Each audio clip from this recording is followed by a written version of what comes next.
Hello and welcome to the next section called Basic Swift Programming Concepts.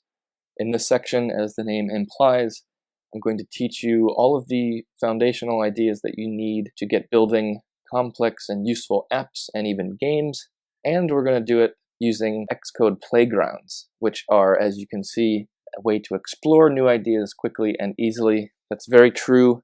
You're going to see it looks very different from the Xcode project environment.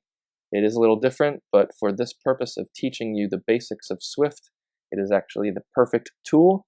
So that's what we're going to do next. You are actually going to learn the Swift language, and by the end of it, you'll be extremely surprised at how much you know.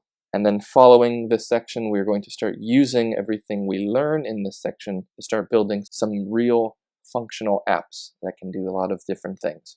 So I will see you in the next lecture, and we will start our first lesson on the Swift language using playgrounds.